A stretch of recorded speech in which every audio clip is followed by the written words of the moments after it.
Anken Ma'at, Anken Ma'at, Anken Ma'at. I am so pleased to be here with you for Kemetic Ascension on September 26, 2021. We're honored that you've chosen to spend part of your Sunday with us. We're so honored. Let me go ahead and say that you've noticed we've come on a little bit late. We are working through some of our technical issues. I think that we've figured it out pretty well, and so things should go very smoothly. But we did come in a little bit late. I hope that you all were prepared to come in. I see several folks coming on in now. You knew that we were going to be here, and so you're here. Dwa, dwa, dwa. Thank you to you. I'm so pleased that you've come in. So you may know that when we do Kemetic Ascension, the first thing we're going to do is ask to hear from you. What do we want to hear? We want to know where on this beautiful, beautiful back of Geb you are. Where are you? Where are you in the world? And we also want to know how long you have been partaking in, how long you have been a member of, how long you have been tuning in to Kemetic Ascension. Those are the two questions we have. So please go ahead and let us know where you are and how long you've been part of Kemetic Ascension. Because we honestly want to know in troubling times, in times when we struggle to be together, shoulder to shoulder, arm in arm, where are you? We know that we have used the internet effectively to connect to our community, the family of the Shrine of Ma'at. I think that we've done as well a job as anyone could, but I certainly know that it is very different for the last year and a half to be speaking to a room that is only inhabited by Chief Priestess Anika and myself. That's different, right? For so many years, the Shrine of Ma'at would be filled with laughter of folks in-house. Now that we're doing this strictly online, we want to know how far our voice is reaching. So, Anika, do we have some folks that are answering? Yes, we do. Go ahead. So we have Sinette Cheryl Lee from the DMV. Sinette Cheryl Lee from the DMV, always with us. It is amazing that you're here. Anken Ma'at to you. Anken Ma'at, she is one of the full members of the Shrine of Ma'at. We have Shakur Ali. Peace, brother Shakur. Did I see that he is in Los Angeles? Ah, Los Angeles. Wonderful. I have a little tablet up here so I can look at some of the chat today. Not that I'm going to be able to look at the chat and really understand what the heck is going on. So I'm still going to lean on Anika to do most of that heavy lifting. Yeah, with T. Coben from Flint, Michigan. Wonderful. Flint. How are things going in Flint, by the way? I feel that it has truly fallen from the headlines. I hope that things have improved. I hope that you can drink water there without endangering children, without endangering yourselves. How are things going in Flint? Jehuti Mess OG the 4th out in Harlem. Yes, and I see Jehuti Mess is granting Anika a happy solar return. Her solar return day was yesterday. So it is amazing that she is in good stead because she tried to hang out on Friday because we were doing lots on Saturday. We'll explain that. And Anika was hanging out on Friday. Some of you are friends of her. Look at her rolling her eyes at me. You know what? I'm going to have a secret camera over here one of these days so that I can show you the looks that she gives me. Did we not hang out on Friday? Yes, we did. Okay. And got in very late? And had to get up very early? Yeah. So why is she rolling her eyes at me? She knows that this is true. Okay. Yeah. So happy solar return once again. Nefer solar return to Anika. She is here.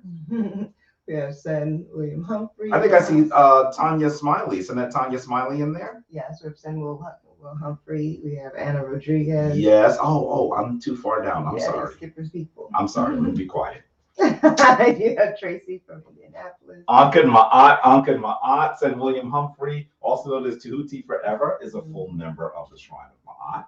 Sinette Tashi is in the house. Sinette Fafanta. All of these members of the Shrine of Ma'at, welcome, welcome, welcome, family members. We have Tuchat Kater. I'm not sure if I'm pronouncing that correctly, from Brooklyn. Mm. And then BK in the house, huh? we have Abu Zephaniah, Abu Tahuti. Mm. We have Caleb Bryson from North Carolina. Wonderful. Atum Devion from, it doesn't say where he's from, but welcome. Welcome, We welcome. have Jay from Worcester, Massachusetts. Wonderful, wonderful. Welcome, welcome. Tuning in since last year. Wonderful. Senville Stevens is in the house. Oh, another person in Philly. Shrine of Ma'at has lots of folks that are part of the family in Philly. Welcome. Leonard Lawrence is here. We have Broken Pansy Obini. Bro Pansy, who is a full member of the Shrine of Ma'at, one of our most recent initiates. Welcome, Bro Pansy. Abu Ka is here. Abu Ka, our priest in the wonderful town of Philly, one of the leaders of the Shrine of Ma'at. We are so honored you're here. We have Gaston out in Arizona. Go ahead, go ahead. Caleb is from Greensboro, North Carolina. Wonderful. And St. Gaston is always with us, right? Mm-hmm. One of those folks that's a regular participant in Kemetic Ascension, one of the family members. We have Jehuti Ma'at Ra representing Ontario, Canada. Go ahead, Jehuti Ma'at Ra. How are things going out there, by the way? Jehuti Ma'at Ra, I know, is in the equivalent, I believe, of the National Guard. I know he's enlisted right now. Mm-hmm. And so it's wonderful to hear from you. I hope all is well out there. Mm-hmm. Trinity Bailey from Los Angeles. Go ahead, go ahead. Looks like LA is in the house, huh? Yeah, it looks like Abu Zephaniah is in Massachusetts right now. Really? Mm-hmm. Oh, okay, go ahead. Let's see, Hetero Assad Amin-Ra. I actually just like saying his name. Out in Dallas, Texas. That means you have a powerful name, dear brother. She is repping Charlotte, North Carolina. Go ahead, Sanette Tashi. I always forget where she is. I always think that she's like in Philly or something like that. Sanette Tashi is always in all the things that we do, a full member of the Shrine of Ma'at. Anka Ma'at to you. We have regular family up in the house from Cincinnati, Ohio, Monique Colbert. Yes, she's always been with us from the beginning. Anka Ma'at, good to hear from you. Let's see, Larry Chandler from Philly. Go ahead, go ahead. Another name that we've heard many times, right? Yep, we have Tough Love in Cleveland. Andre Bryan, another regular from South Jersey. Welcome, brother. Welcome, brother. We have Baba Darrell Sargent from Oklahoma City. Wow. And he's certainly giving us the greeting from the Yoruba tradition. I see you. I see you. We have Mars Goodman from the Lower East Side, and walking distance from Baba Heru. Wow. Did you mention Fafanta Tracy? Yes, I did. That's Fafanta.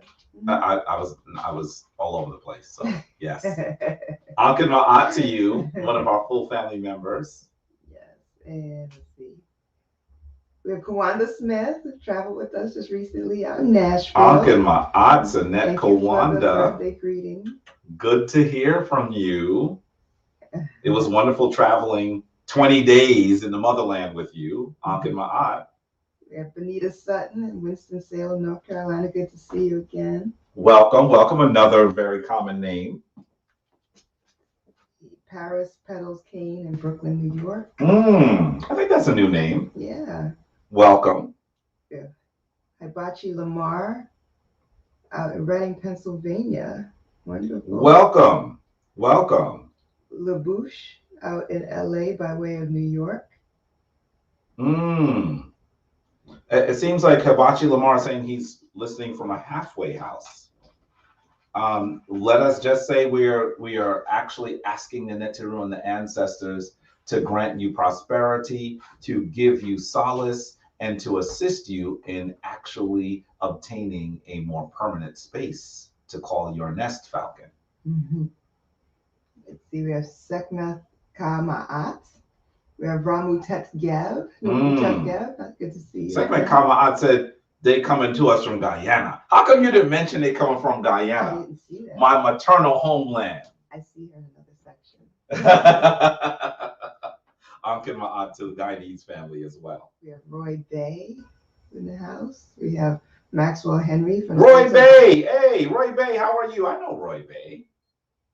Ankh and Ma'at. We did not get to Morocco. The king of Morocco made a strange pronouncement 2 weeks before we were ready to travel that he wanted the native Moroccans to actually come back because some of them had been stuck during the pandemic, and so we did not end up getting to Morocco. The group ended up going without us, so we're still waiting to make that amazing journey. Yes, Sekhmet Ma'at from Guyana. Yes. And I'm seeing that Maxwell Henry from Santo Domingo, Dominican Republic. Wow, go ahead, Dominican Republic. Wonderful. I think that's everyone. Mm-hmm. And I want to say, we mentioned Sinette Tanya Smiley, right? I believe so. Yes. I want to say Twahu for all of the Earth Day greetings. I truly appreciate it. Yes. And I also want to say Twahu for the donations that have been made so far by Andre Bryant, Dion Lives, Olivia McGraw, and Tracy Walker. Twahu to all of you for your donations. Anyone else who'd like to make donations, please feel free to do it through our Cash App at Shrine of Ma'at, or you can also do it via PayPal at ma'at@shrineofma'at.org, or you can just, if you're on Facebook, send us stars. Feel free to send us stars. We accept all kinds of donations. Ooh, Sinette Lucille Scott is in the house. Go ahead. Good to see you. Good to see you. And Twahu for the birthday greetings. Good to see you. Ankh and Ma'at. Mortal Soul. So that Lucille Scott traveled with us this year. Went on that amazing journey. It is so good to hear from you, Sinette Lucille. Yes, welcome. Mortal Soul is from it says the Bronx by way of Burundi. I'm assuming. Yeah, and he's saying Habari Gani. So what should he say? Vizuri, right? What's the news? Let's see. Fagoli Diarra is here with us. Robert James from the UK is here. Peace, Robert James. Another name that we tend to hear a lot now. Robert James is right now the person that is furthest away on the shout out. I would think Burundi is. No, but didn't he say he's in BK? He said in UK. Greetings from the BX. I'm sorry. He's in the Bronx. Okay. By way of Burundi. This is a brother from Burundi. Abu Jamar is here. Ankh and Ma'at, Abu Jamar, one of the priests, one of the leaders of the Shrine of Ma'at. And Gaston Bryan is asking us to send love and light to the transition of his father. Wow. We are certainly thinking about you, hearing that your father has transitioned, is becoming an ancestor, is on the boat of Ra, and we say we are asking the ancestors and the Neteru to guide him, to ensure that his journey into Taseket Ma'at, the place where those people who practice Ma'at live, our ancestors, to ensure that his journey is smooth, to ensure that the wonderful floating of the boat of Ra is done without even a rough wave, that you can smoothly travel from this place to the next, to the place where those vaunted ancestors continue to reside. We know that his space has been secured. We ask for the family to receive solace, and we are asking that our dear elder, now ancestor, actually communicates to his son and lets him know that he has successfully reached the other side. That Saint Gaston's thoughts, Saint Gaston's prayers, Saint Gaston's offerings have been made so that he may successfully enter the land of the ancestors. We say Twa Winter. Yes, I really do hope that you've received solace, and Gaston. I hope that he made his transition smoothly and was not in pain. I'm truly hoping that you and your family are healing. Wonderful. Jason Holmes is here with us. Jason Holmes, who was a regular. Lincoln, Nebraska. Go ahead. Sarah Heru is here. I see that. Sinette Laurie is Sinette Laurie, a full member of the Shrine of Ma'at, the sister of one of our priests, Abu Tehuti, also known as Abu Zephaniah. It's good to hear from you. I'm assuming she's holding down at the ATL. Good to hear from you. We have P. Mo Pratt here. By the way, folks, we're going to be, well, at least I'm going to be. We'll see if Anika is going to be coming with me. But definitely I'm going to be coming to the ATL and coming to Philly. We're going to share the Philly dates soon and the ATL dates really soon. You'll hear about it. It's going to be in October. By the way, Abu Kai, I heard you're on. We're going to talk more about Philly. Abu Kai has been saying, let's do some stuff in Philly. I'm going to talk to you about those dates and see if they work for you. We'll talk soon. But definitely know that we are coming to those spaces in just a short period. Yeah, and Cortia is here from the ATL. Wonderful, We wonderful. have, I'm assuming that's the male person. yeah. I'll answer. I have it up here now. See, that's even better. So we see Cortia. I don't know if we said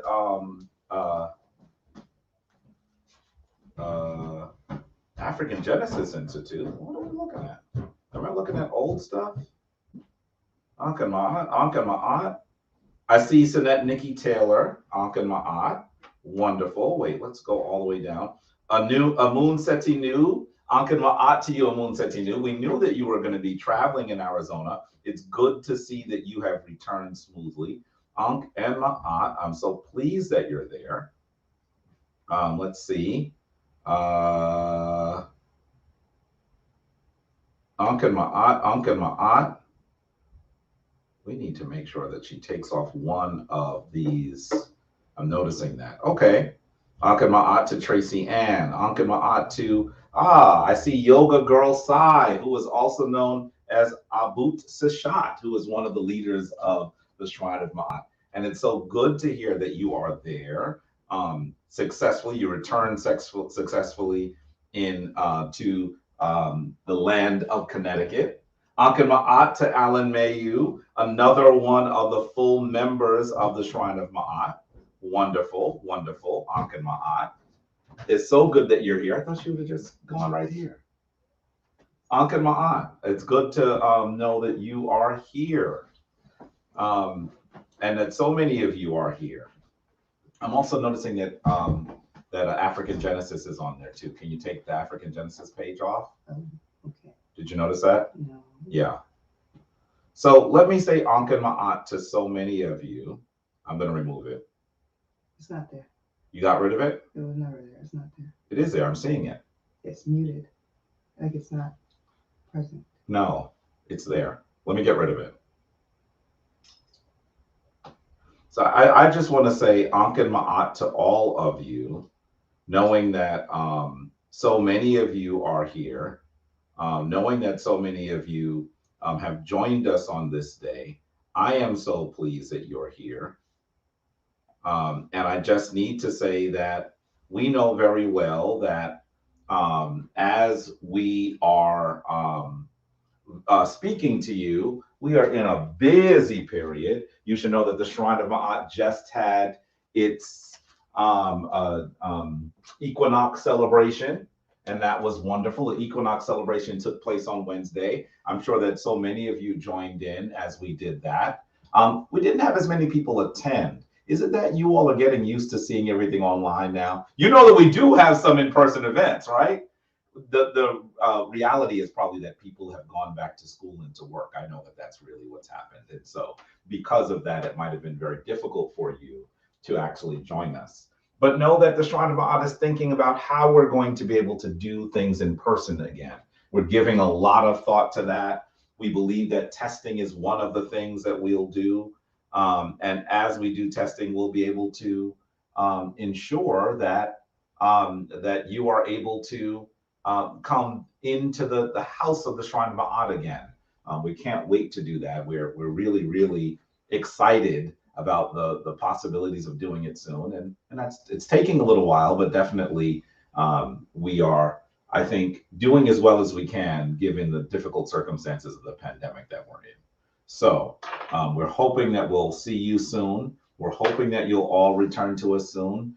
And I'm hoping that you and your family and your communities are receiving Seneb, are receiving help during this very difficult time.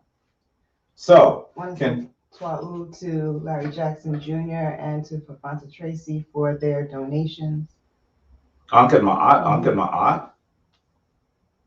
I see there are a few of us here in Phoenix. That's right. Yeah, there are. That's right. Sen Teuti Forever, also known as Sen William Humphrey. And we're going to be chatting. I need to schedule a time with you. I'll reach out to you today, Sen William, to talk more about how we're going to actually have a more of a showing on the West Coast, likely starting in Phoenix, Arizona. So all of you on the West Coast, you should start thinking about how you're going to make your way to Phoenix, Arizona on a regular basis. I also see someone asking here, I'm probably going to destroy this name, Kapogo Jacob Delight is saying, how can you be a member? You should know that the Shrine of Ma'at is going to be releasing our application to be a full member of the Shrine of Ma'at, probably in December, right? December is probably when we're going to do that. Mm-hmm. And then you should expect that after all of the interviews and the screening, because we do interviews and screening in order to have folks become a full member of the Shrine of Ma'at. We want to make sure that we're the right fit for you and you're the right fit for us. After all of that, we'll likely start our initiation in February/March, probably late February of 2022. And we're really looking forward to seeing all of you who are going to come forward and become full members of the family. Tanya Smiley says her son is in Phoenix. Wonderful. When are we coming to Trinidad and Tobago? Joey Fran says, you haven't invited us. Yes, that's why we're not there. You haven't invited us. Send Cleo Ford. Cleo Ford is there. Welcome, Ankh Ma'at. Ankh Ma'at, it's good to see you all. Ankh Ma'at, Rich Douglan. So many of the folks that we regularly see are here. I don't know if we said Ankh Ma'at to Bill Andrews Rogers either. Ankh Ma'at, Ankh Ma'at. So let's go ahead and begin the way we always begin. I want to say Ankh Ma'at to you all. I want to say that we are honored that you've chosen to spend part of your weekend with us. And let me just say that as we gather together, something incredible happens. We know that you, like us, are those individuals who hear the call, who hear the echo, who hear that your African ancestors have not been eradicated. In fact, they exist. They are eternal, and they're expecting us to return to our ways. They're expecting us to continue our fight against those things that have happened, particularly to African people. They're expecting us to return to the source, and being here means that you are attempting to do that just as we are. So welcome. You know that when we have any gathering, one of the most important things that we can do is what we call the opening of the way. The ritual that was brought into its current form by our elder, Ankra Samad Se Pata. Baba Heru is who he is often known as. And we are honored to be able to do this with you because it is the ceremony, it is the ritual that reminds you of just how powerful, just how eternal, just how divine you actually are.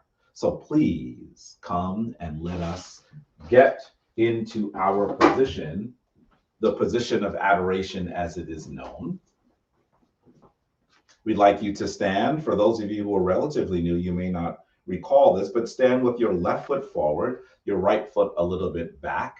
You're going to expose your palms in a way that you can actually feel, receive energy. And you're going to have the left hand a bit further forward and the right hand a bit further back. You can also have the right hand be a little lower than the left hand. This is called the position of adoration, the pose of adoration. And it is the pose that we see our ancestors give and receive energy on temple walls and in papyri for thousands of years. Do as your ancestors did when they were on the top of the world. So as we do this, we are going to take a breath in. Try to breathe from your diaphragm. Don't put all the air up here, okay? Try to breathe from your diaphragm. And as you are doing that, you are going to release and chant the word for everlasting life, Ankh. Let's begin. Om.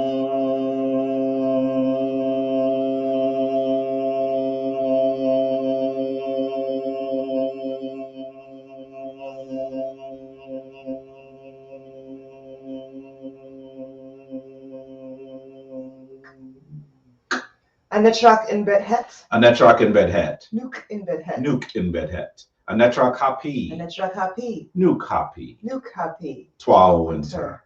Turn to the right. Anetrak Serket. Anetrak Serket. Nuke Serket. Nuke Serket. Anetrak Kebsenu. Anetrak Kebsenu. Nuke Kebsenu. Nuke Kebsenu. Twal Inter. Twal Winter. Anetrak Ast. Anetrak Ast. Nuke Ast. Nuke Ast. Anetrak Amset. Anetrak Amset. Nuke Amset. Nuke Amset. Twal Inter. Twal Winter. Anetrak Neat. Anetrak Neat. Nuke Neat. Nuke Neat. Anetrak Dwamutef. Anetrak Dwamutef. Nuke Dwamutef. Nuke Dwamutef. Twal Inter. Twal Winter. Anetrak Newt. Anetrak Newt. Nuke Newt. Nuke Newt. Anetrak Geb. Anetrak Geb. Nuke Geb. Nuke Geb. Twal Inter. Twal Winter. Anetrak Shu. Anetrak Shu. Shu. Shu. Shu. Shu. Nuke Shu. Anetrak Tefnut. Anetrak Tefnut. Tefnut. Tefnut. Tefnut. Tefnut. Nuke Tefnut. Twal Winter. Anetrak Paut in Teru. Nuke Paut in Teru. Anetrak Mbu in Teru. Nuke Mbu in Teru. Twal Winter. Take your breath.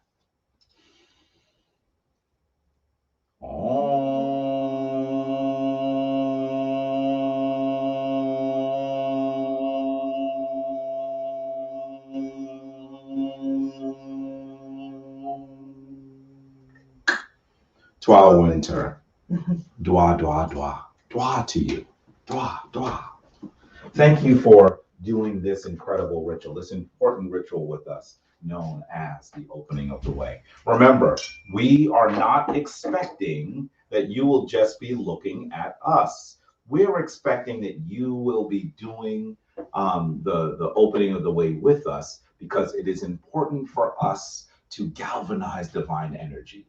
It is important for us to remember just how powerful you truly are. It is important for us to absolutely, together around this large world, to call the names of the divine forces as your ancestors called the names of the divine forces. I truly believe that as you do this, ancestors turn and say, they've returned.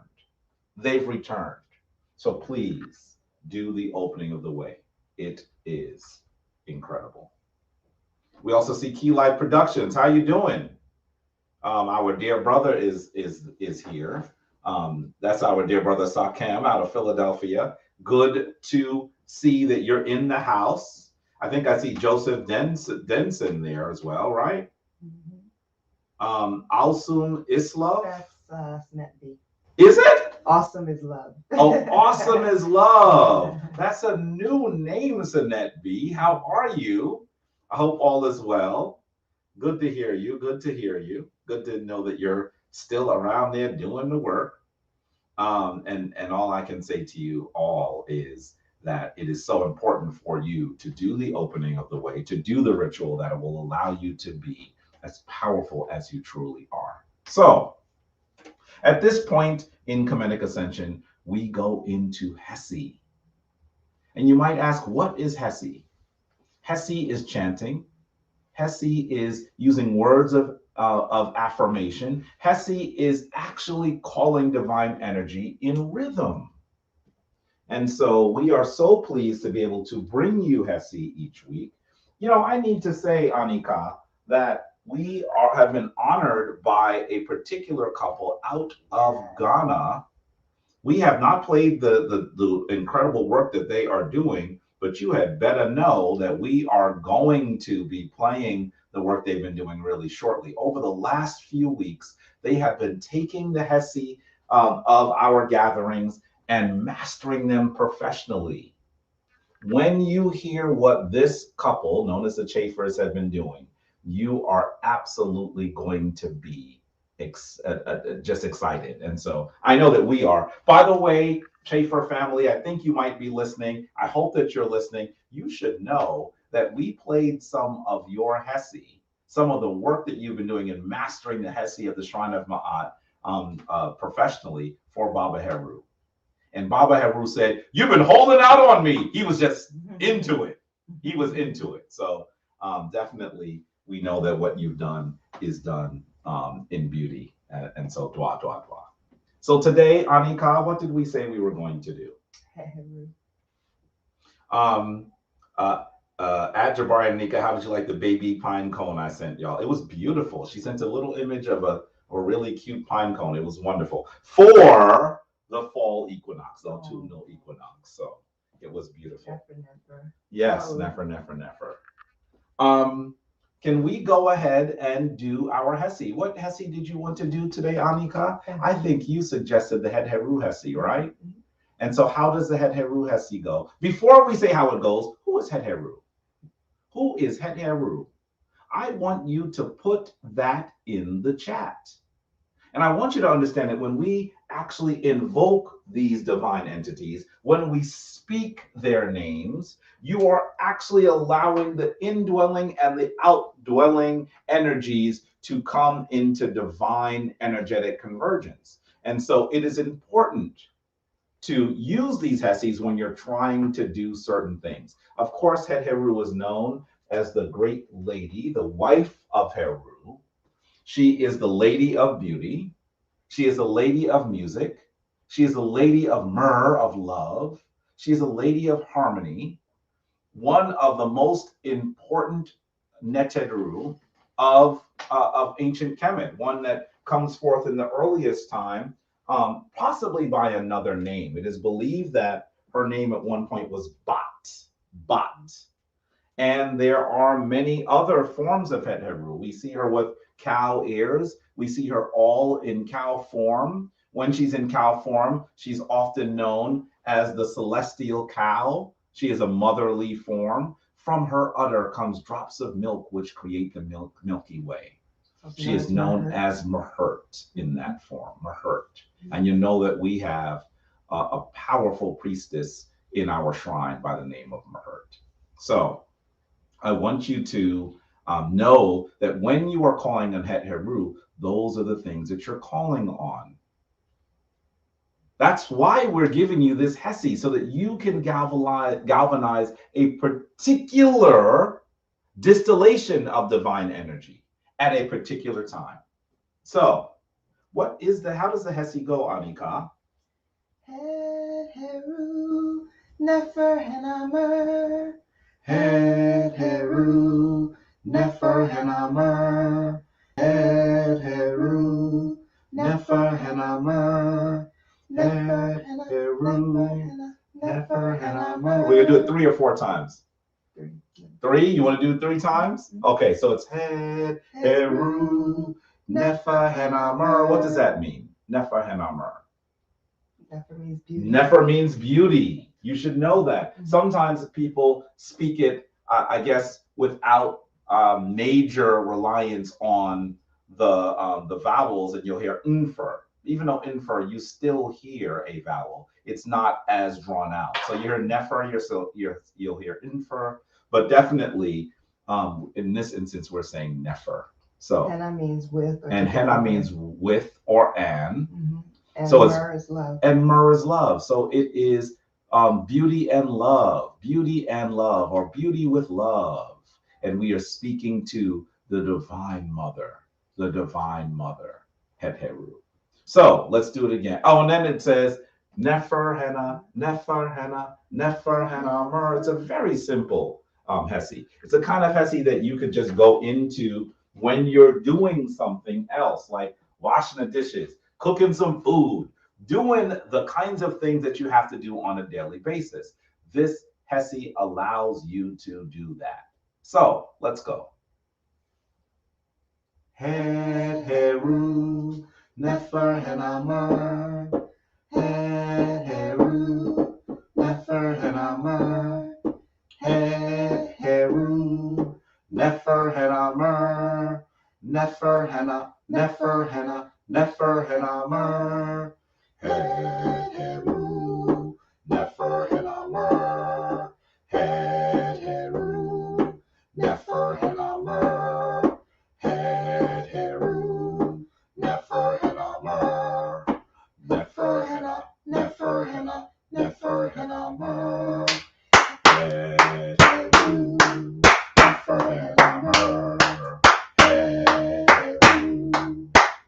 nefer hena mer, red heru, nefer hena mer, red heru, nefer hena mer, nefer hena, nefer hena, nefer hena mer. I like it better with 4. No? You like it better with 3? Look at us, you just shrugged. She's like, look, I don't know what you want. Yes, and I see Mit S is saying that she's Hathor. The Greeks came and called her Hathor. That is what Jason Holmes, I see, saying as well. And it is important, unfortunately, for you to know the names that the Greeks use, not because they'll connect you to the divine energy as described as by your African ancestors, but because when you do your research, if you search Het Heru in Google, you're going to see Anika and I smiling. That's all you're going to see. You'll be like, what? So, unfortunately, you are going to have to look for Hathor, and that is where you're going to actually find more information.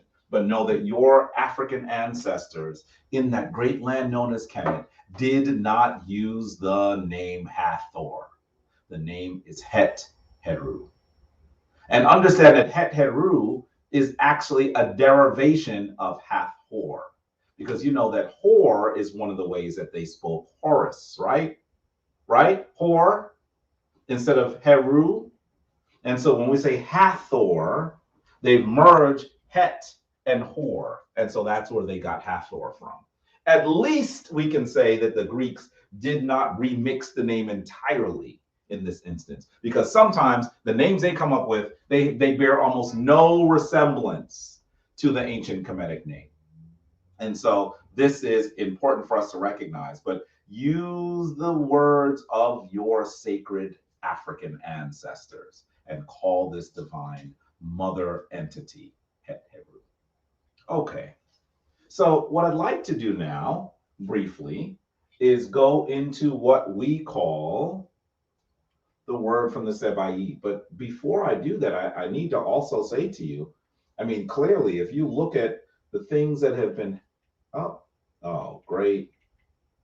Looks like my pointer has died.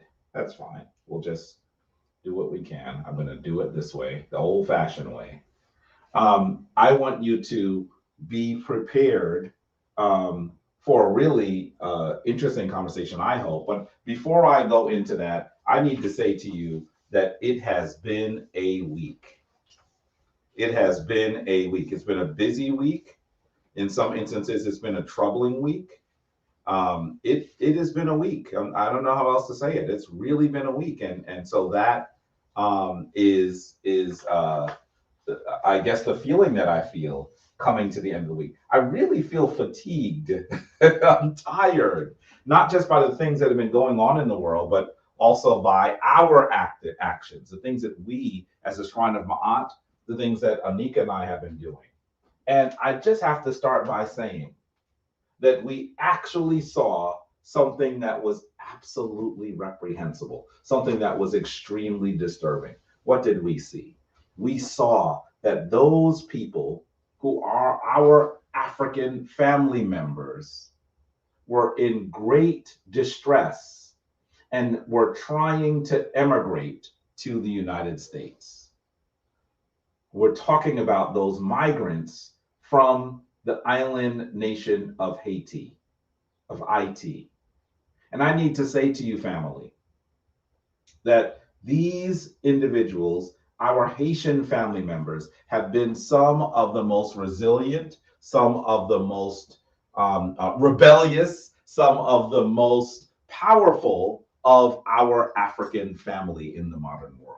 This is the nation that frees itself from its chains and inspires Africans in other places where they were held against their will to free themselves as well. And I truly believe that one of the reasons that we are seeing our Haitian brethren and sistren being treated in such inappropriate, inhumane manner is because they had the audacity to free themselves from the grasp of the Tamhu, their enslavers. That's why they've continued to suffer.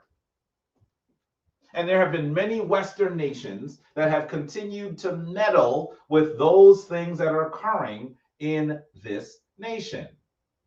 We've seen France continue to charge them for a long period of time to actually say they had to pay them for the property they lost when they were enslaving them. It's just recently that France said they would no longer expect them to pay them for the audacity of freeing themselves. That's recent. And so that nation's resources were being drained. And then we've seen even nations like the United States become involved in their current affairs and meddle with the elections there. We've seen Haiti, one of the poorest nations in the world, certainly the poorest nation in the Western Hemisphere, actually suffer through tornadoes and definitely hurricanes. And we've even seen political unrest, as the recent president of Haiti, by the way, someone who the people had lots of concerns about, but we've seen him nonetheless be assassinated by a group of people that seem to be connected to at least possibly the United States and also Colombia. Outside forces meddling in this great nation. And we as African people have to not see those Haitians as distant from us. This is of critical importance. This is of critical importance. I see Bill Andrew Rogers saying that here in Guyana, they're putting them through the same treatment. I am not aware of that. I want you to share more about what's going on there in my maternal homeland. I'm not aware of what's happening to our Haitians there. And I see Biden banned African visas into the United States as well. It's a plan. Biden is supposedly increasing the number of visas from the Trump administration, but we need to hold his feet from the fire, because without Black votes, Biden's butt wouldn't be sitting in that seat. And we need to say that while I do not believe that Biden and his administration would actually have had these Border Patrol agents treat the Haitians with such disdain, simply not treating people violently does not mean you're treating them humanely. Did you hear what I said? Simply not treating people violently does not mean you're treating them humanely. And we need to challenge the Biden administration to do more than sanction 2 officers, 3 officers for the inhumane actions, for the things that they did on horseback as they looked like they were enslavers. It's not enough, Biden, for you to say that that was a problem and that they will pay. It's not enough. Because before these Tomhu, and it's appropriate to call them crackers today, before these crackers got up on those horses and did this to the Haitians, before any of that, there was still a crisis. As many as 15,000 people under a bridge looking for solace. That was happening. And we know that this nation supposedly is a Christian nation. That's what we've been told, is it not? Have we not been told that they are following the Bible? Have we not been told that it is the Bible that allows people to act morally? Have we not been told that the Bible has a powerful, powerful message for how to treat people who are poor, people who are needing solace? Have we not heard that? I know I have. I continue to hear it. I know I continue to hear it. And I'm going to say to you that it is not enough. It is not enough for these things to be spoken and nothing truly to be done. I'm going to read you 2 verses. I meant to put them in the presentation and I didn't. So let me read it to you from my phone for a second. This comes ironically from Proverbs. Why do I say ironically? Why don't you tell me in the chat why I'm saying it comes ironically from Proverbs? Because if you are a full member of the Shrine of Ma'at, if you are one of those individuals who have actually been partaking in Kemetic Ascension, you understand what I'm going to say. But listen to this verse. This is Proverbs 3:27 to 28. Do not withhold good from those to whom it is due, when it is in your power to act. Do not say to your neighbor, come back tomorrow and I'll give it to you. Is that not exactly what we've heard the United States do, as they have sent away these Haitian migrants because they are embarrassed by these few officers treating them poorly? Is that what they've done? They said, oh, maybe you can ask for asylum later. You know, we're in the middle of a pandemic, so this is not a good time for you to come. Ring my doorbell tomorrow. I'm saying that that is inhumane. And I'm saying that if you believe that you are a godly nation, I use that word intentionally. If you are saying that you are a sacred Christian nation, prove it. That's not what we're seeing here. Let's continue. Let's continue. And then let's go to Proverbs 28:27. It says, those who give to the poor will lack nothing. Did you hear that? Those who give to the poor will lack nothing. In fact, if you give that which you have, they are truly saying that the divine will absolutely bless you, that you will receive because you have given to the least of us. Let's continue. But those who close their eyes to them will receive what? Will receive many curses. Will receive what? Will receive many curses. I am saying that the United States will be cursed for the way they are treating our African brethren from the land of Haiti. That's what I'm saying to you. I'm saying that the United States be cursed for what you are doing. And it's so unfortunate that there are Africans, African Americans in the United States that will likely suffer when this curse comes as well. It is not enough to simply say that what you saw these Border Patrol agents do is inappropriate. When you know that there are people starving, when you know that there are children starving, when you know that people have erected a shanty town under a bridge. By the way, they weren't just trying to come into the United States and disperse and hide. They erected the town under the bridge because they were asking for help. Do you think that if 15,000 people are standing in one space, that they are trying to disperse themselves illegally into your country? Or, in fact, are they asking you for help?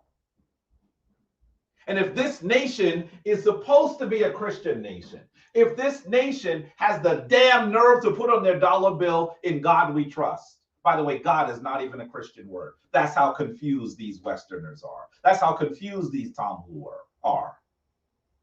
I'm saying to you that if this is the way that they are going to behave, they should understand that the curses will fall upon the United States. And I'm saying to you, Secretary Mayorkas, I'm saying to you, Joe Biden, I'm saying to you, all of you, that there will be curses coming. And I saw that Kamala Harris actually had a discussion with Secretary Mayorkas where she really laid into him, supposedly. Where she laid into him. And she released the transcript of the call. This is unusual, by the way, you should know. This is unusual for a secretary to be dressed down by a vice president and then there to be a transcript of the call released. What is happening? You know what's happening? Kamala Harris is saying, those are my people. And while I know that you did not do this inhumane act, that you were not part of the manner in which these Border Patrol agents acted, it's not enough. What are you going to do now? That's what she was saying. That's what she was saying. I'm saying to you all, family, it's time for us to hold this administration accountable. And it's not going to be enough for them to take action against these officers.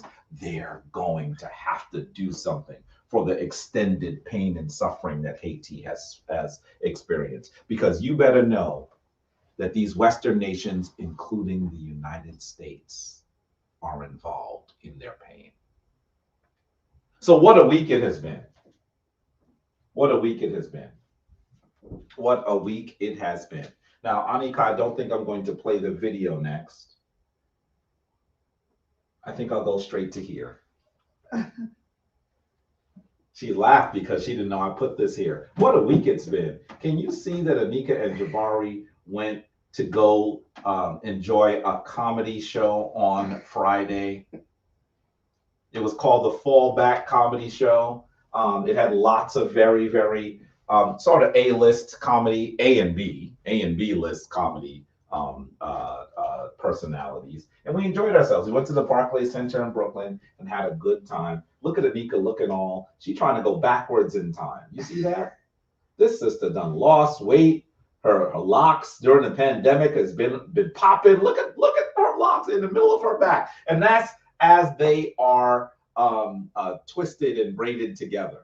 So I don't even know how long her locks might actually really be. She's trying to be like, you know, a new wave Rapunzel is what she's trying to do. Anyway, you better understand that it has been eventful because we hung out on Friday hard, got in very late, and then as we returned from celebrating a day early, the solar return of Anika, then yesterday we actually assisted in officiating the wedding of one of the priests, one of the leaders of the Shrine of Ma'at, and one of the full initiated members of the Shrine of Ma'at. So I must say, congratulations on your beautiful and successful head Smaitawi, Abu Vernon, also known as Abu Waziri, and Sinet Tara. It was wonderful to be part of that ceremony with this family. I truly enjoyed it. I truly enjoyed seeing them laugh and play. This is a couple that has been together for a long time, but they decided that what they would do is they would have a ceremony so they could really officially, in front of the entire community, recognize their relationship. It had not been done for a long time. And I know that Sinet Tara wanted it to happen. So it happened, and it was beautiful. Now, let's be clear. People were teasing them about the fact that they'd been together for so long and not been officially married. But I want you to understand there's a lot of people with official documents that ain't really married. So no reason to be embarrassed. Let us celebrate this wonderful couple for all the things they have done and all the things they will do. I am so honored.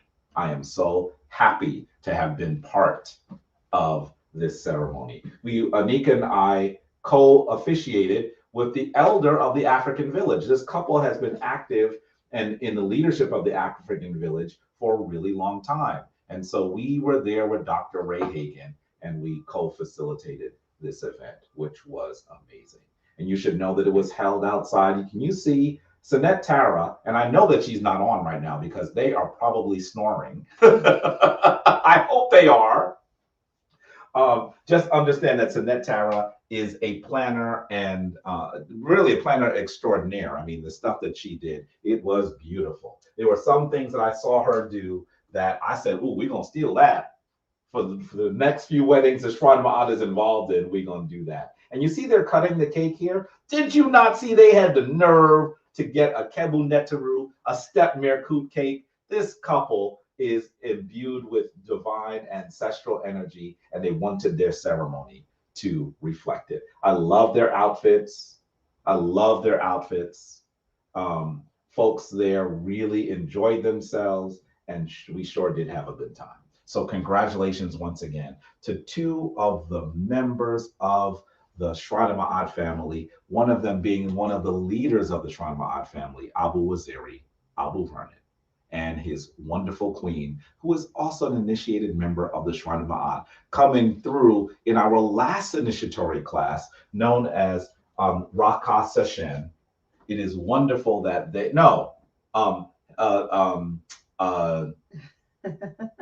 Kepru Rama'at. Sorry, Raka Session was before them. She came through in Kepru Rama'at. And so, yes, each of the initiatory groups decides their own name. You should know that. Anyway, for those of you who are still on the periphery, looking in and wondering if you should be initiated, trust me, the initiated members truly enjoy themselves. So we had a really great time having one of the priests and one of the initiated members, full initiated members, have their nuptials, and we really, really did enjoy it. So as we talk about this eventful week, let me just say that I think that as we look at these things, as we look at these events, one of the questions we should ask ourselves is, what does it mean to be a Khamite? What does it mean to be one of those individuals who have actually heard the call and embraced the traditions of ancient Africa? Here you're seeing a photo of the last initiatory group and those individuals who assisted them in their full welcoming to our Kemetic family. Look at us. You could tell it's recent because everybody got a mask on. Can you see that? You know that's recent. So please understand that this was an amazing celebration, and it helps us think, what does it mean to be a Khamite? And I want you to think for a moment. If you had to say that there were 5 things that are important to you, what would they be? What are the 5 things that you think are important for one who is part of the Kemetic tradition? If you had to put it in order, let's say that your mother who was a Christian, your father who was a Muslim, your family who was in another tradition, perhaps one of the Abrahamic traditions, says to you, okay, son, daughter, you are now going into another tradition. What does it mean to be part of the Kemetic tradition? And I've been told that our elder has entered the room. There we go. There we go. Baba Heru speaks as Mur Y'all forever. Baba Heru, as we ask what it means to be a Khamite, what are the fundamental tenets of our tradition? Of course, we know that this elder has been emblematic of our tradition for over 5 decades. And we have to send you some myrrh, some unks and myrrh back, dwa, dwa, dwa, to our elder, Baba Heru Amra Samad Sepata, for being who you have been and for your journey being our journey. So as we ask this question, perhaps there's nobody else that has had to answer that question for a longer period of time or in a more challenging manner, because when Baba Heru was coming forward and doing this, there really weren't any other people for him to be able to lean on. I know that as I realized that I was no longer part of the Christian tradition, and I realized that I was then going to take my journey in the Kemetic tradition, I had to search around for people. I did find communities of people that welcomed me, that trained me, that loved me, that continued to assist me in becoming Jabari Osaze, Heru Jedin Ma'at, Atin Ra. There were people that helped me. Can you imagine what it would have been like in the 60s? Because Baba was on his own. So let's see. Here goes some of the things that I see that this is Annette B. She says, speaking meta nature, practicing good character and having goals to improve self regularly, knowing, doing basic rituals, including Hesi and prayers, and altar work and ancestral workshop. I think that's a pretty decent list. That's a good list there. That's a good list. I see that she added 5. She said, exercising these things in a communal fashion. There's a good list from Sinette B. What say you, family? What are the other things? Send William Country says, Send William Humphrey says, family, culture, unification, ancestors, and future. He's given each of his a word. Oh, you meant to say worship, not workshop. I gotcha. Did I say that or did you? Oh, it was probably a typo. It just flipped it over on you. And that happens to me all the time.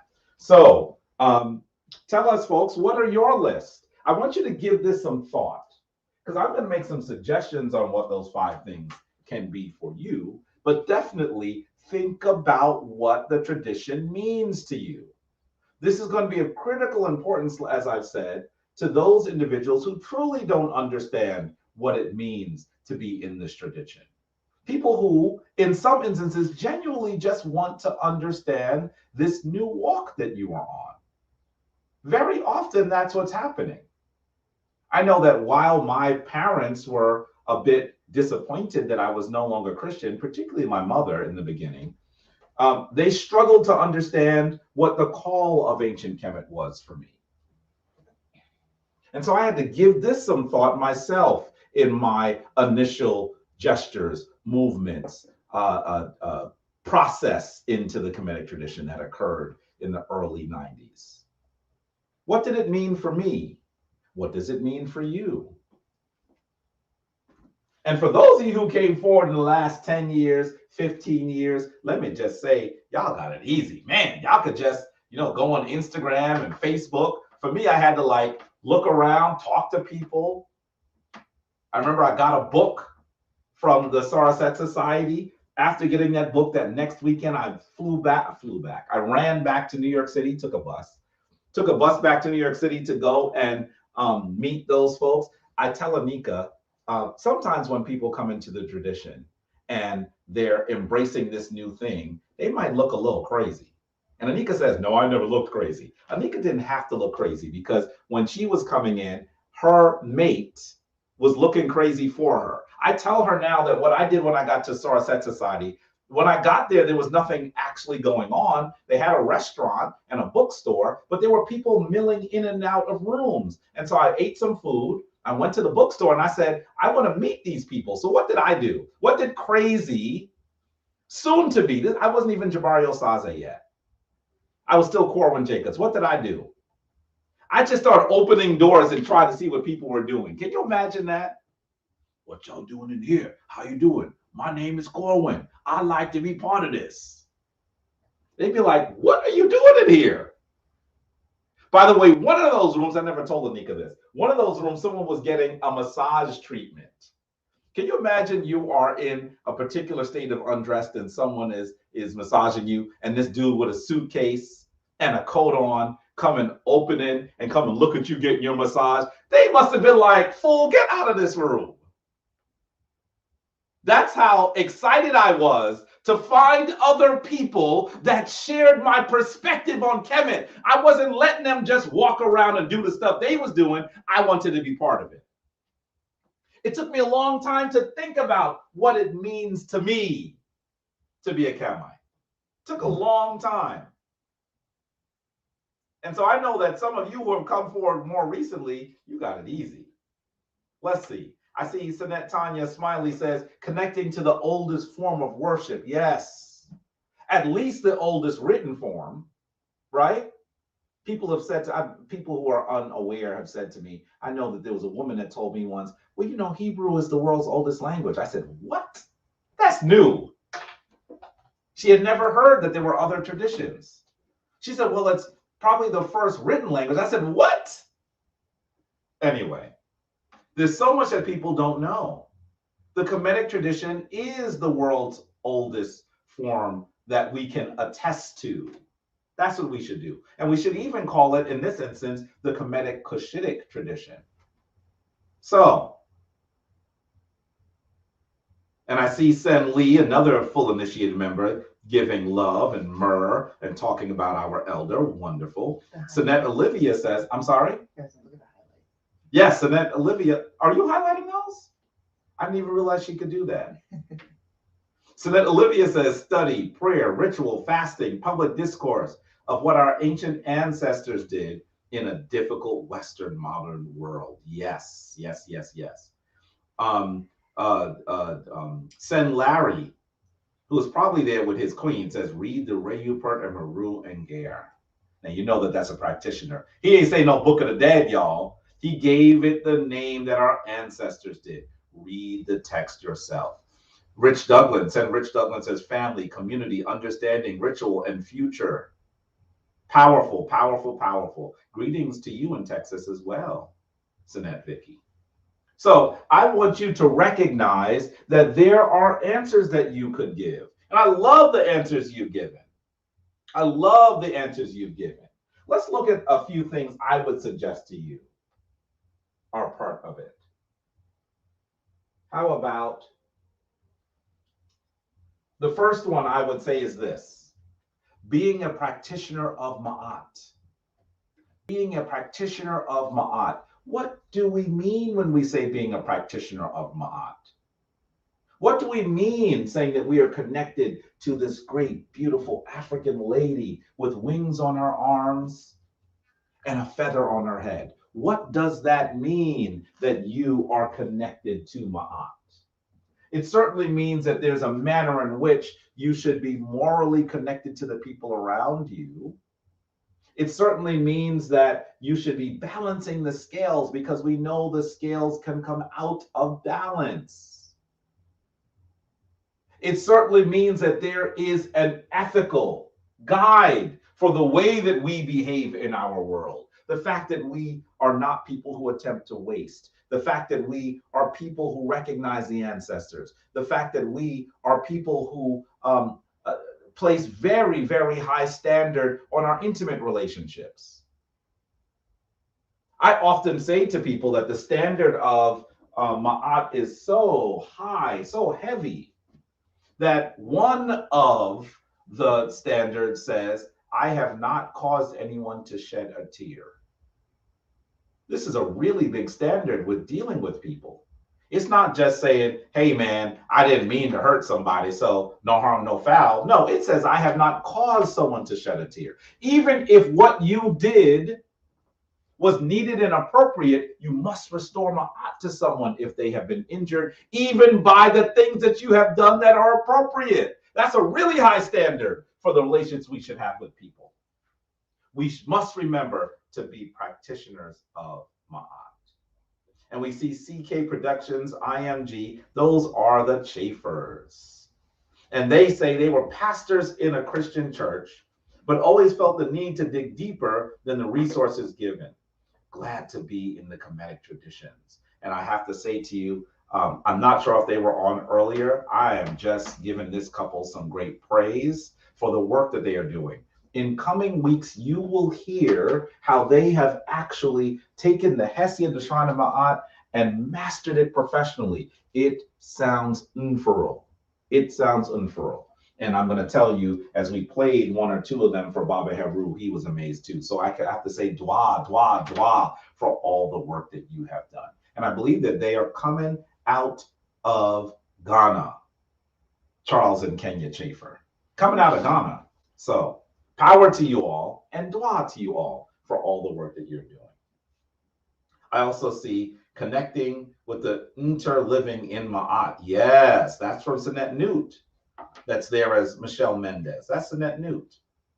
I see Sen Bill Rogers says, helping me to know myself, and that when I see what my ancestors did, I know I can do it. Connection with the Neteru, really understanding Neteru and how they recognize the energy they give off.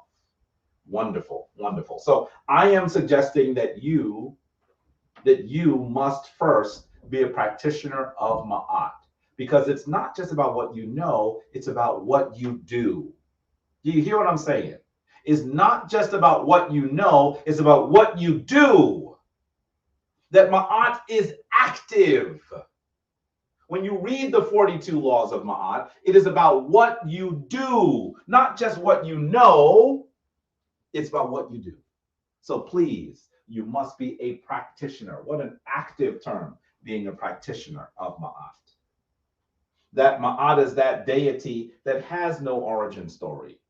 When the world is created, the divine force, sometimes called Ptah in this instance, simply says, guess what? Ma'at is with me. She has no creation story. She is the very order of the universe. Number two, I would argue, is recognizing the divine force in all things. That means that you must have a relationship with all those things around you, a relationship with nature, a relationship with individuals, a relationship with animals. Take a look at this image here. I love this image of this couple actually receiving sustenance from a divine sacred tree. They actually are connected to the natural forces of the universe. And you can see that it feeds them physically and it feeds their soul. Do you see the birds that are drinking from under the tree? Those are their Ba, the Ba'u of this couple. So one of the most important things I would argue is that you must recognize the divine force in all things. That's my number two. How about number three? Recognizing the immortality of the soul. And this means that you must connect with the ancestors and their traditions. That's what this means. This image here, where is this image from? Let's see if anyone knows where this image is from. Now, I know some of you are going to say a tomb. That's a good answer, but I'm looking for a more definitive answer. Which tomb is this from? Who is the ancestor that is standing left foot forward in that doorway? Who is this? Let's see how many of you practitioners might know who I'm referring to, because I want to know if you can tell us why this statue is important. What is it? What is this ancestor doing? Who is this? Let's see if we get an answer. I almost feel I should play Kemetic Jeopardy music. Who is this? Jason Holmes says, is it Imhotep? It's a good answer, but it's not Imhotep. And I see Deshaun Marshall says, good afternoon. Ankin Ma'at to you. Absolutely. I'm not sure what tomb it is, but someone's soul and spirit is passing through a spirit door. Yes. Do you notice they're coming in a certain direction from the spirit door? Are they going into the ancestral realm or coming into our realm? What do you think?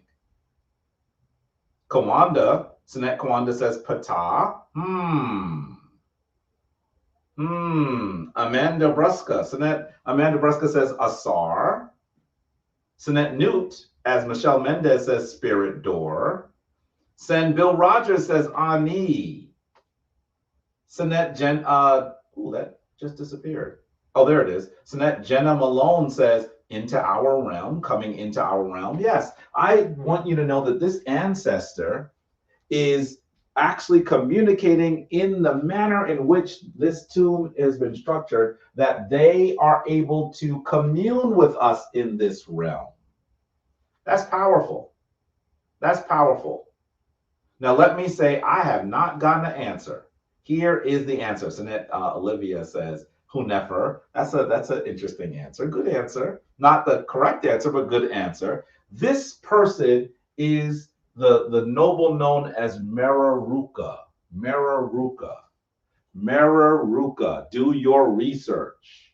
Why is it important? Mereruka was a noble, but the way that he actually created his spirit door is powerful. Now, you know, the Westerners argue that these were false doors. Why? Because you couldn't walk through them. Sometimes the youngest people on the planet are so literal. They have very little understanding of the deeper meaning of the signs, symbols, principles, practices of the divine universe. They just have so little understanding. And in some ways, how could we hold it against them? They just got here. It is the elder that should be able to explain this. It is the elder that should explain this. I'm seeing lots of other answers. Did someone say they think it's Ani as well? No, it's one person. it's one person. It's not more than one person. This is from the tomb of Mereruka. And I want you to understand that Mereruka, in the way that this is structured, this statue is sometimes called a Ka statue. So it's a statue that symbolically represents the soul of this ancestor. And if you look at the area under his feet, you're going to see that there's something that's damaged there, but there's some steps and then there's something on the top step. That is the Hetep symbol. That's the Hetep symbol. And as you look at the Hetep symbol, recognize that what you are seeing is you can give an offering to the soul of your ancestor, that he may continue to live and interact with you in the physical world. We started this discussion talking about the difficult day, the difficult week, the difficult period, the difficult decade that our family members in Haiti are actually experiencing. I want to pay, I'm going to give verbal offering to the soul of Dessalines. Verbal offering to the soul of Boukman. Verbal offering to Saint L'Ouverture.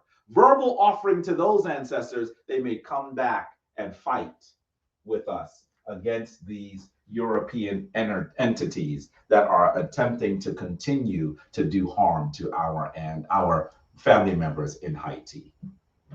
I see Sen Lee says, now that he thinks about the Jesus tomb having a stone at the door, makes think the stone over the tomb story is a copycat of the spirit door. Yes, it is. Yes, it is. You have to understand that they're talking about the immortality of the soul. And now today, Christians attempt to argue that it is the Christian tradition that gives us the concept that we can defeat death. That is not the case. It is their tradition is new. It is an echo of the ancient African traditions of Kemet. I see Azibo says, at what age is a person considered to be an ancestor when they have made their transition? I think what you're asking is how long does the transition take? And I think that there are some that argued symbolically in the Kemetic tradition that that journey was about 70 days. That in 70 days they would make that journey. However, there are other forms and figures that are important. There were the celebrations of the soul of Asar after 40 days.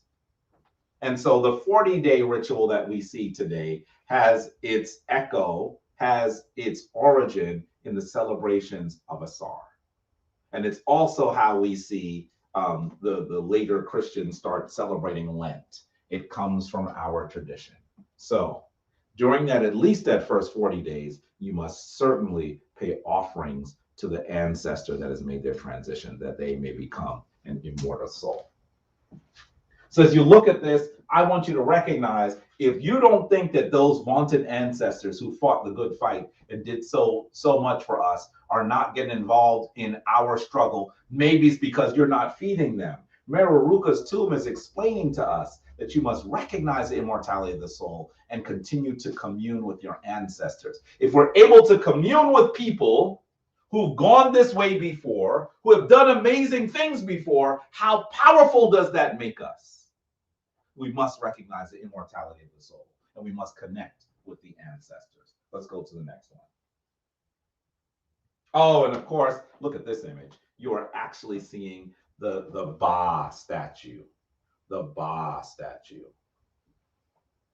Sen, I think this is Sen MF Soul Dredson says, I've been in discussions about Kemet being neither polytheistic or monotheistic because Kemet had no gods. My thoughts. I truly, absolutely will say to you, dear brother, that I think that the dichotomy of polytheistic and monotheistic is a dichotomy that was created by people who were in the Abrahamic traditions to attempt to describe their traditions as a powerful evolution of traditions, the first truly powerful spiritual forms. Ridiculous, because there's so much in those traditions that's polytheistic, of course.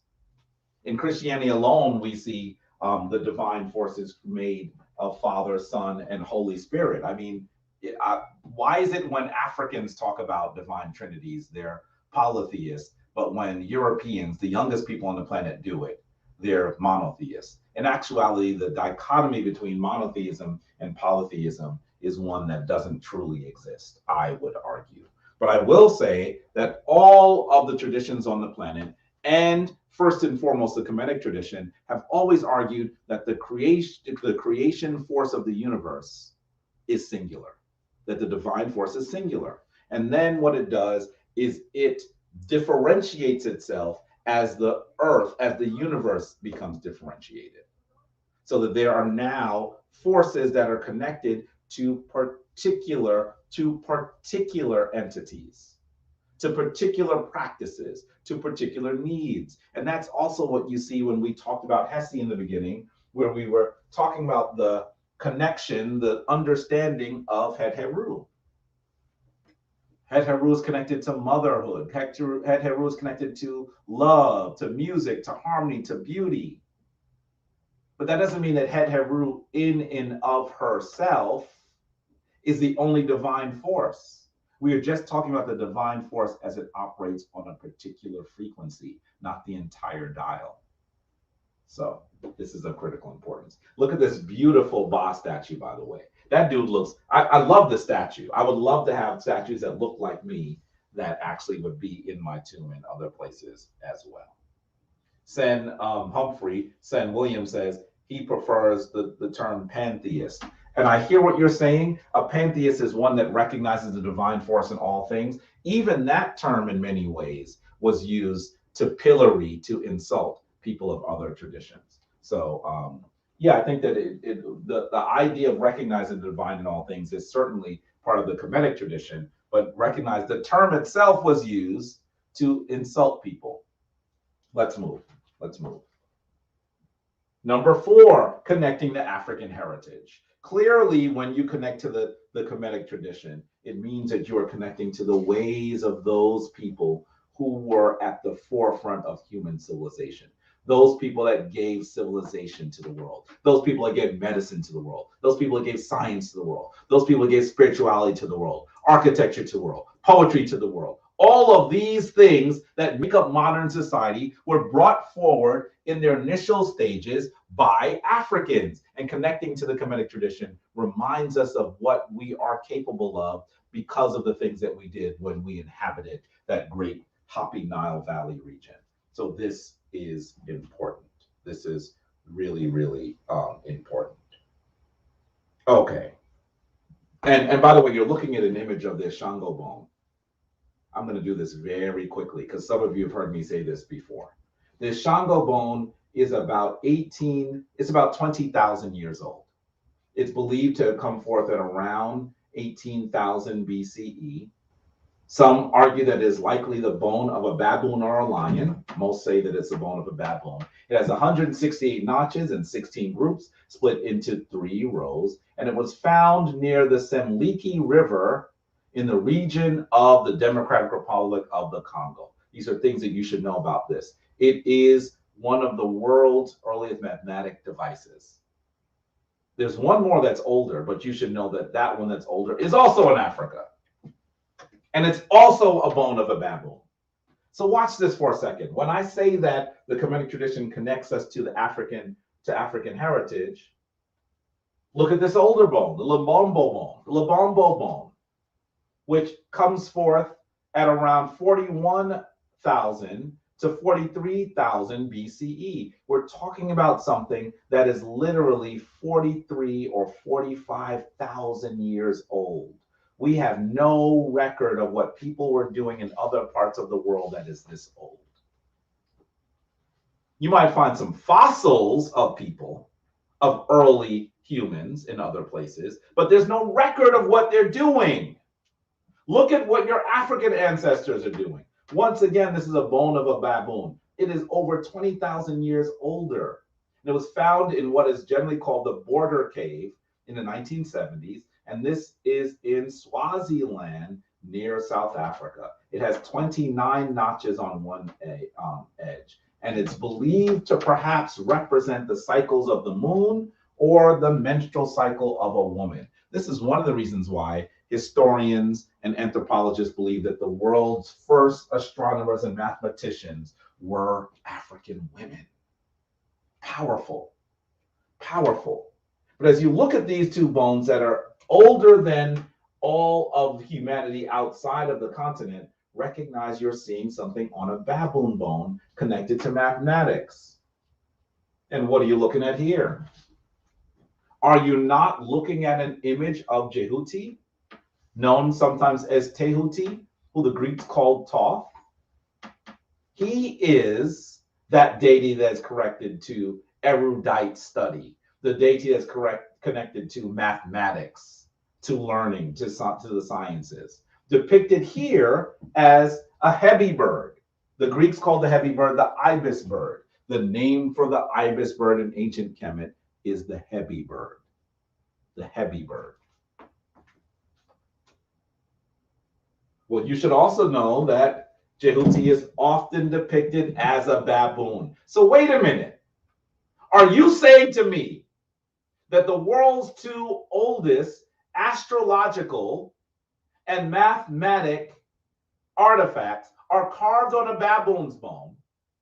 That one of them may actually be studying the phases of the moon. Sometimes we see Jehuti actually with the symbol of the moon on his head. Are you telling me that the Kemetic tradition in some ways is nothing more than the flowering of ancient African traditions that might be 45,000 years old. That is exactly what I'm telling you. That even in some ways, when we say the Kemetic tradition, that is an anachronism. We're talking about the oldest traditions on the planet, the oldest traditions in Africa, the traditions of your African ancestors since before we have names for people and places. That's how old we're talking about. So that when you connect to the Kemetic tradition, you are connecting to the best of the ancient African traditions.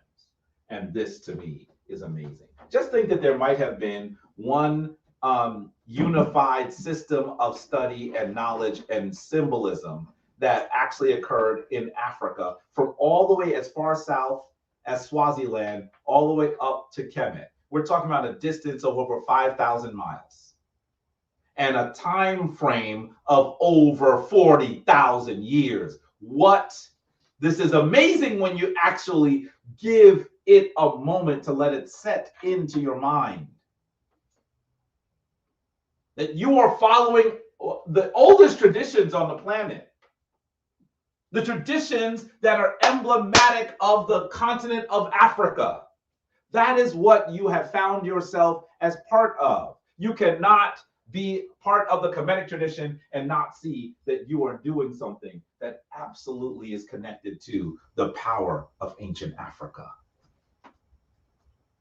Finally, I'd say one of the most important tenets of the Kemetic tradition is becoming the best version of ourselves. And here I say, look at this image of the ancestor Ani. This is not Ani. I'm sorry. This is Hunefer. This is Hunefer because he's by himself. And as you look at Hunefer, you are seeing him be weighed.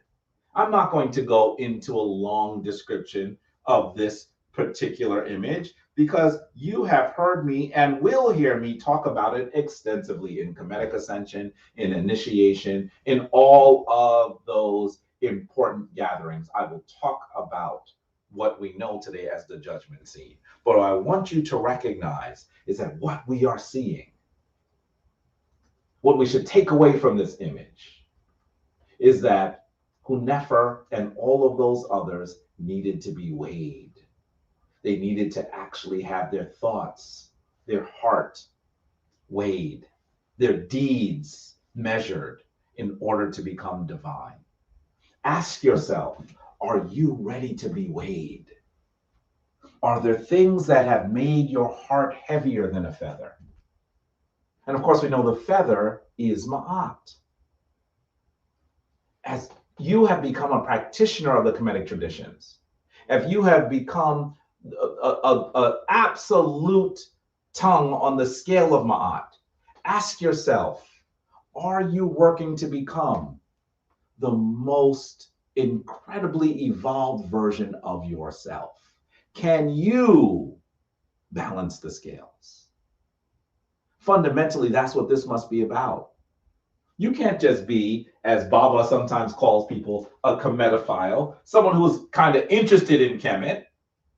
You have to be someone who is struggling, who is fighting to become the best version of yourself, to have stronger relationships with human beings, to give more to those who are in need, to absolutely be a bulwark against difficulty and calamity in your community, to be the best version of yourself. What work are you doing on yourself? What work are you doing on your diet?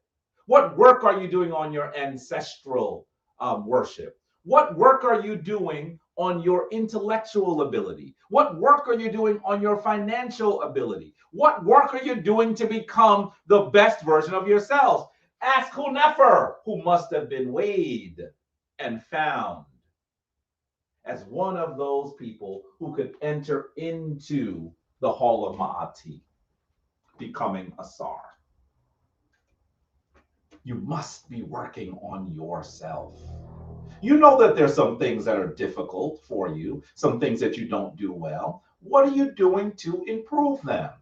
In the Kemetic tradition, as described by the Shrine of Ma'at, we undergo during initiation what we call the Keper process.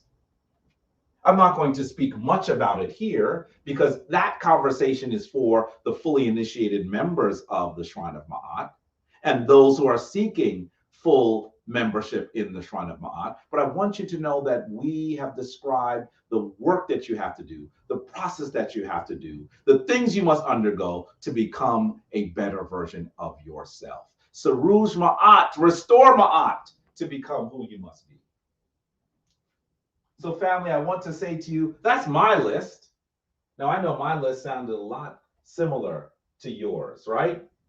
Take a look at this as we talk about being the best version of ourselves. I also love that sometimes people might think that Hunefer and Ani and all of those people who are being weighed at the end of their life. But I want you to look at this symbol in one of the New Kingdom tombs, and you are seeing three versions of the sun, the power of the sun. You're seeing Keper, who is the youngest version of the sun. You're seeing that large sun area that's likely described as the Aten. And then you're seeing a version of Khnum, which is probably merged with Amun. You're seeing that the journey of this person is the journey of the sun. And I want you to recognize, folks, as I know you already do, that the sun rises, reaches its zenith, and peaks every day. You should be weighing yourself every day. This is how you will become the best version of yourself.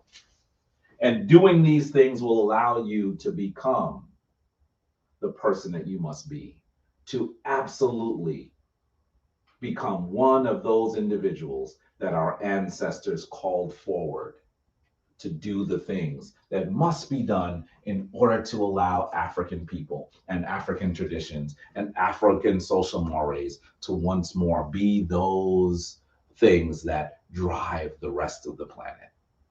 It is time for the elders of the planet, those people who are in the elder traditions, to stand forward.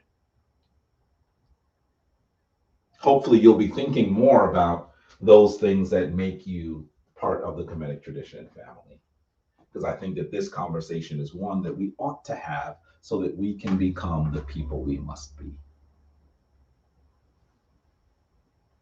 With that, I say the divine force in me meets the divine force in you. Thank you so much for this discussion that we have had. Let us move to our final affirmation.